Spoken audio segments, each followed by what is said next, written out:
this is a pretty messed up story here. Israel is accused of dumping nuclear waste in Palestinian territories, causing a health crisis. Well, who'd have thought that nuclear waste might have some detrimental health effects?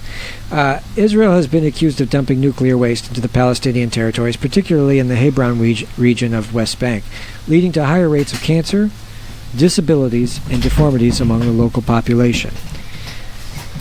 I mean, according to research, the town of Yada in the Hebron governorate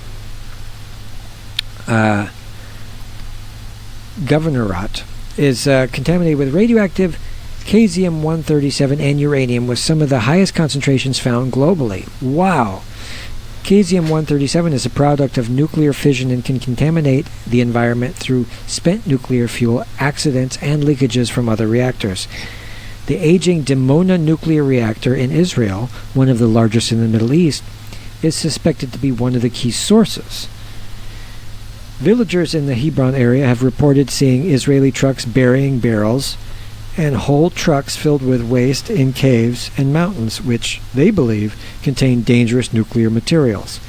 Israel prevents Palestinian environmental inspectors and international experts from actually accessing these suspected dumping grounds.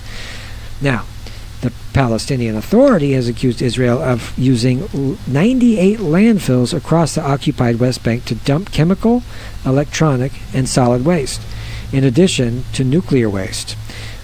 This pollution is believed to be a major factor in the high cancer rates in the area south of Hebron. They do have, I read, an incredible problem with cancer in that area. This would fit. Do you think this is something surprises you that Israel might do to Palestine? Yeah, I mean, that's literally my only comment, is how unsurprising this is. It's like when you have people that are doing a genocide, trying in every possible way to exterminate another people, and bragging about it at every possible opportunity. It's like, why wouldn't they be doing this? Not to mention that Israel has had nukes for a long time. It's not like publicized or like talked about. It's like illegal for them to have them, but they do anyway. So it's like, what else would they do with that nuclear waste?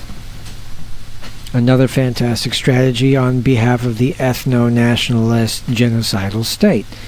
Prime Minister from Palestine, Mohammed Shtayyeh, has called on the international community to investigate Israel's burial of nuclear, chemical, and solid waste in the Palestinian territories, which he says is putting on the lives of Palestinians at risk and damaging the environment. So it's a he said, she said. They say one thing, Israel says it's fine. Israel has subjected the Palestinians to various forms of shabby treatment, though, beyond the issues of just nuclear waste. Now, we know about the restrictions of movement in West Bank through checkpoints, roadblocks, and the separation wall. We also know that they've already treated them badly with home demolitions and forced evictions, with over 100,000 Palestinians in the West Bank and another 68,000 inside Israel at imminent risk of losing their homes. Israel uses discriminatory planning and zoning policies to make it nearly impossible for Palestinians to obtain building permits, and then demolishes their homes for being built illegally. Wonderful strategy employed by Israel there. There's also a discriminatory allocation of resources, where Israel allocates far fewer resources to Palestinian communities compared to Jewish Israeli communities. This has left Palestinians marginalized and impoverished. For example, millions of Palestinians live within inadequate electricity, transportation, water, and sanitation infrastructure. Israel also restricts Palestinians' access to farmland, water, gas, oil, and a whole host of other natural resources. So, again, repressive to every possible strategic move that Israel has. They're trying to make life hard for Palestinians since the beginning of time. Suppression of civil rights and political rights. Of course, Israel places severe limitations on Palestinian civil and political rights to suppress dissent and maintain its system of domination. Millions of Palestinians in the West Bank remain subject to military rule and draconian military orders. You know that Israel is the only country in the world that they can try kids in a military courtroom. It's really abhorrent what they do to Palestinians in almost every way. And let's not forget about the Nakba and the forced displacement of Palestinians. More than 6 million Palestinians remain refugees today, in the vast of them living in camps. Israel uses various means to coerce Palestinians into leaving their homes, including demolitions, confiscations, and just creating unbearable land conditions, like we saw with them cutting down olive trees and filling in wells with concrete, or chasing off livestock. This is just something we keep repeating this week because it's intensifying.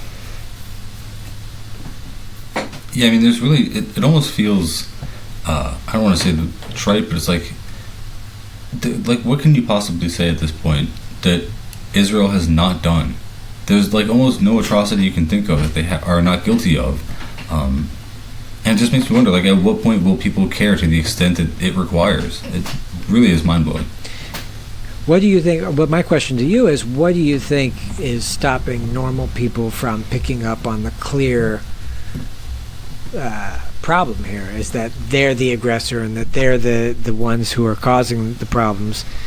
What's stopping American people from taking that side, whether it's Zionist Jews from New York, or just like, Joe Sixpack in Frog Balls, Arkansas, who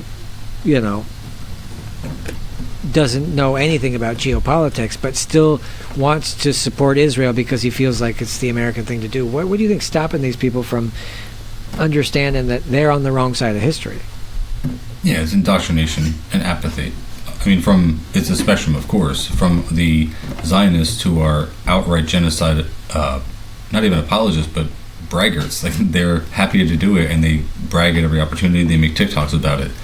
All the way over to the more, I guess, conciliatory types, you can see people who are professed to be against the genocide, people who say that they are against Israel and recognize it as a genocidal state. You could say that they would be progressive, but they're probably still going to vote for Biden.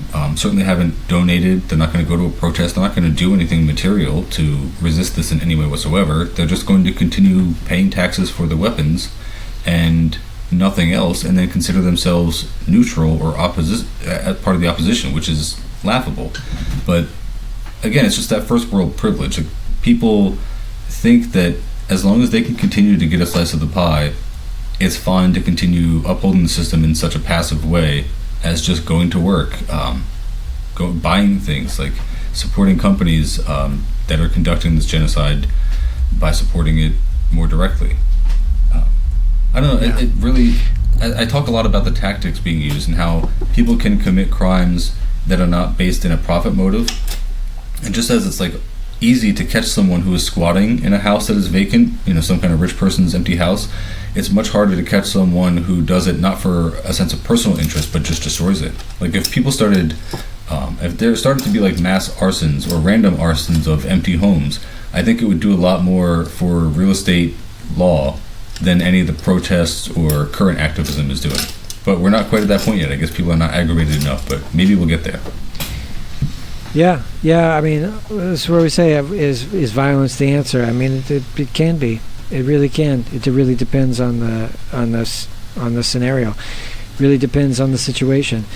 And this is the real way that the media spins these things, when they say, well, they're using violence to get their objective, so they're terrorists.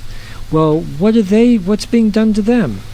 That's the biggest switcheroo the whole media is trying to pull, is saying they can't act like that. They're so barbaric. It's like, you would be barbaric too if they locked you in a cage and shocked you with a pole and sprayed you with a hose and underfed you and, killed your family. And I don't see another way. And so I am definitely radicalized in the way where I'm not shy about saying violence can definitely solve a lot. It definitely solved when my record player had a skipped groove.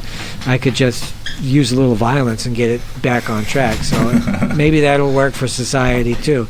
People, you give them a good knuckle sandwich, all of a sudden they start acting right. I've seen it happen.